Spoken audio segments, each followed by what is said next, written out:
In today's video, we're going to be looking at how to support your partner through a difficult time. This is going to answer the question, how should you support your partner during difficult times? And when you watch to the end, you're going to master the art of supporting your partner during difficult moments this year.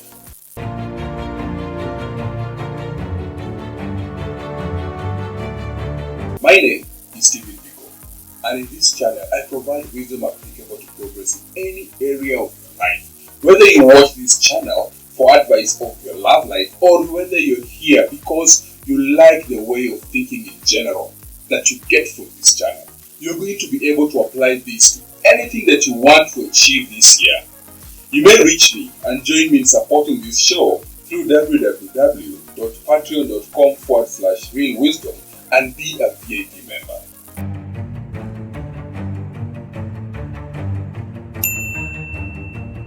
Before we go on, like this video and show me love by subscribing, as I have a big number of people watching the show but are not hitting the subscribe button. Help me to change this by just hitting the subscribe button and join me in providing quality content for your own consumption. Thank you. Now, let's get started.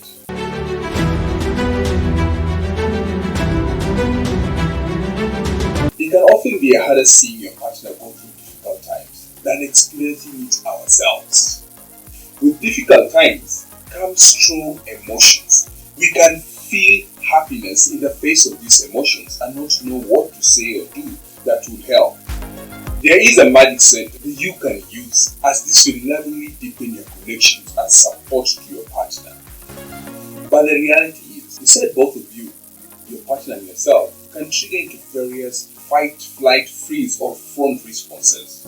You may resort to a superhero or deflection roles that are developed in childhood as coping mechanisms for difficult times.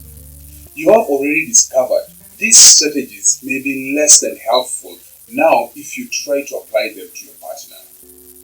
You can learn to pause, notice, and let go of the old unconscious partnering, and learn how to support your partner through difficult times through use of the magic sentence.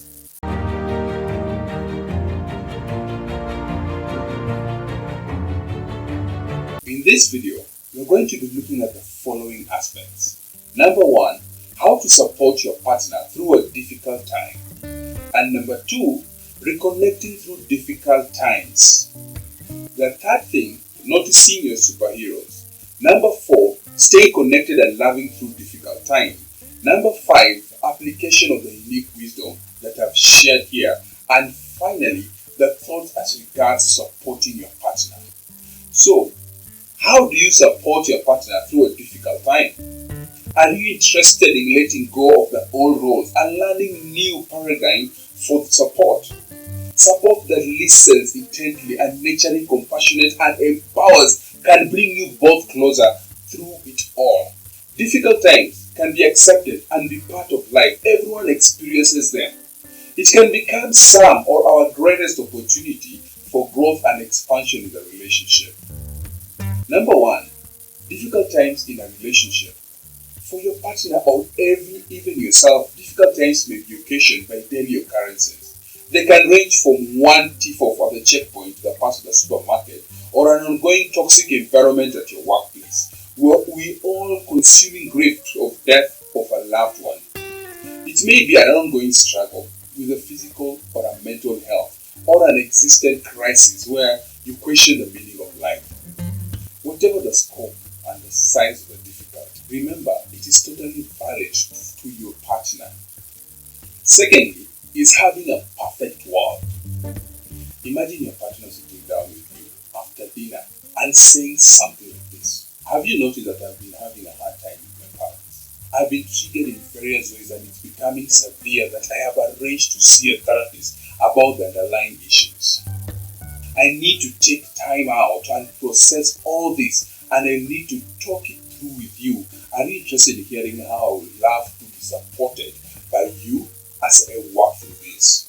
Easier, but it doesn't often come out like that. In a real world, your partner may be unconsciously go through the fight, flight, freeze, or fawn responses. These responses are automatic reactions that perceive events or reactions as stressful or frightening. Our physiological and psychological reactions are triggered by any kind of stress and stimuli that makes us choose between fighting or fleeing. We turn into survival mode, as this has worked for us as early humans. When our partner is going through a hard time, it may look like this. You may have noticed your partner irritable, disconnected, or even lashing out for no apparent reason. She may have hinted at problems, but she would shut down when you ask.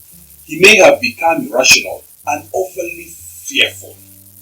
They may have seemed flat, despondent, and dull or withdrawn from anyone.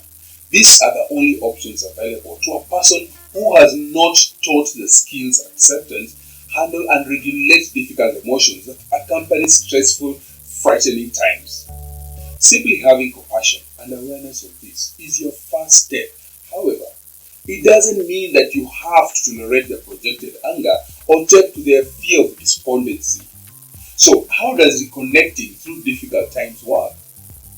All relationships go through the difficult times. Let's say that your partner has been able to keep updated in some of the escalating problems at work. Your partner comes home at night, falls into the door and says they can't go on another minute like this. They're obviously distressful, struggling to cope, and literally at the end of it, their teeth there.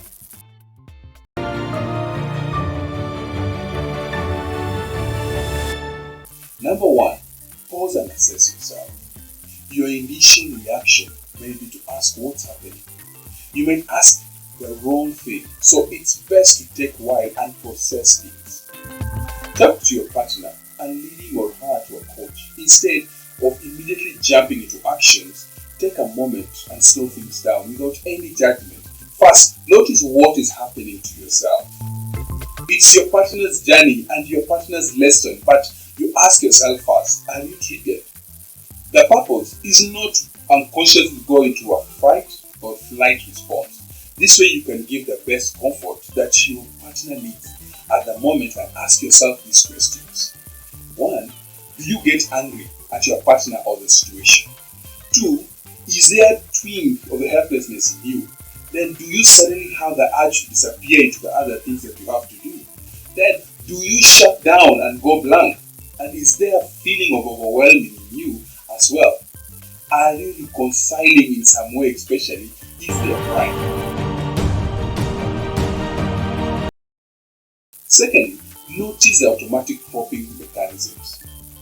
Your habitual reaction to the difficult time is a reflection of how you supported yourself.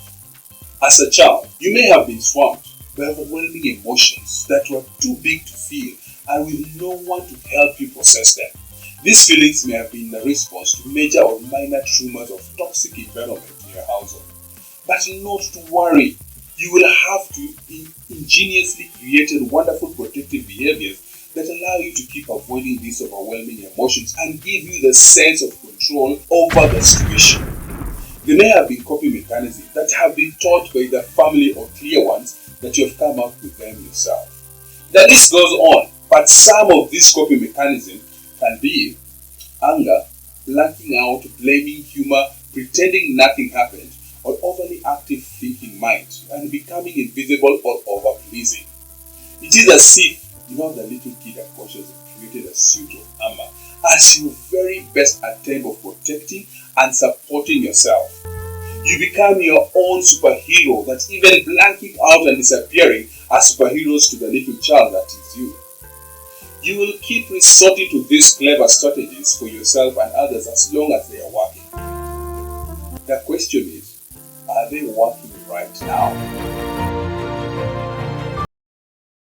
The third aspect is to notice your superheroes.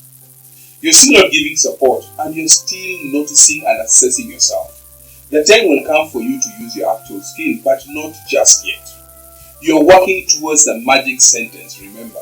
If any of these characters come bustling into their own questionable strategy, remember to have your self-compassion here, as these are the young child's best attempts at protecting from overwhelming emotions.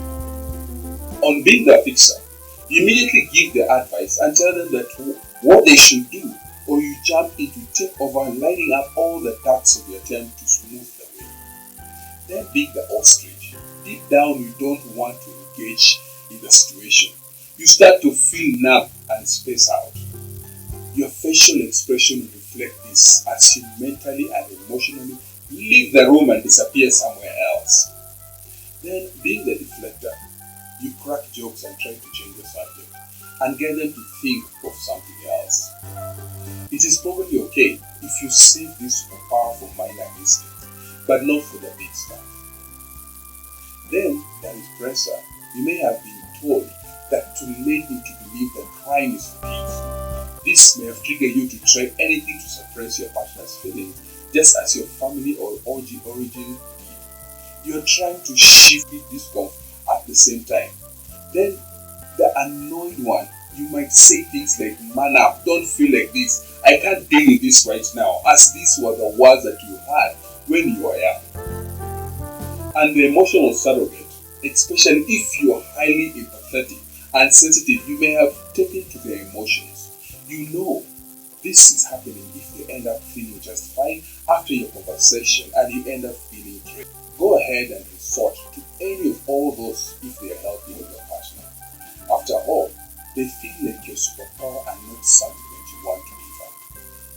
The question is, are they helpful now?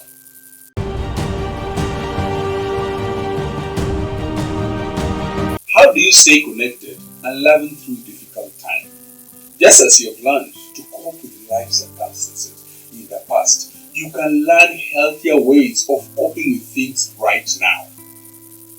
There are better ways out there that you can try. This can be extremely helpful if you always actually create distance between you and your partner. Introduce your new character. Here is where you welcome a new character, the one not aligned with the reactionary fight or flight response. Let's call the character the midwife or the piston support crew.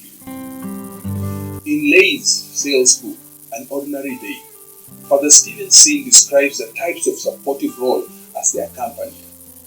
It's your partner's journey, but they don't have to do it alone. You can be there for them. On being their companion, so you have turned yourself into the feelings around seeing your partners in difficulty. If there was a tendency to want to avoid, to deflect, to dismiss, express, or say, take on, squash an emotion, or get angry at them, or the issue has been duly noted. This is your stuff. Put that aside and look at later. Developing emotional intelligence can happen at any age. As the accompanier, trust that their difficult time is something that will get through and possibly grow from. See them as having strength to thrive from this. After all, no one saved you from your own difficult times.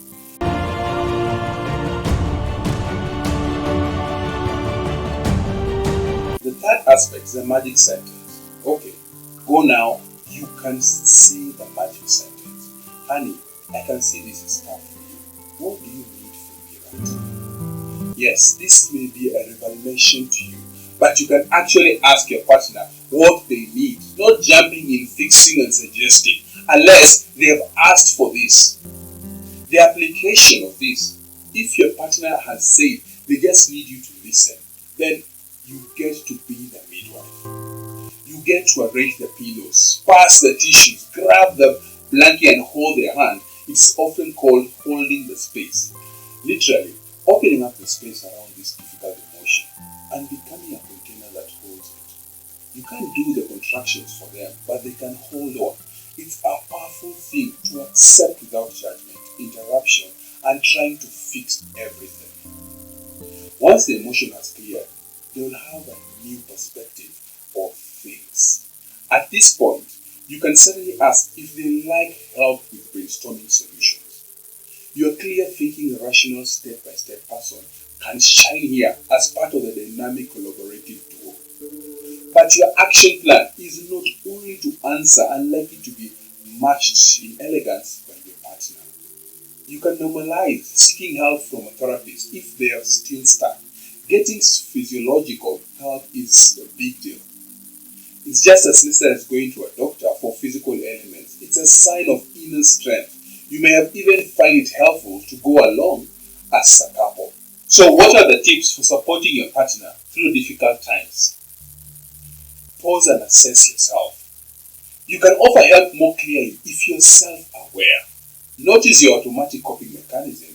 Look at how you cope with emotions, and this is how you also offer help. Do you space out? Do you use humor? Or do you try to please everyone?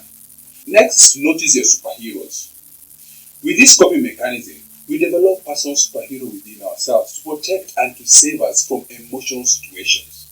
These have worked in the past, but as if they will work for you now. The next is to introduce your new character.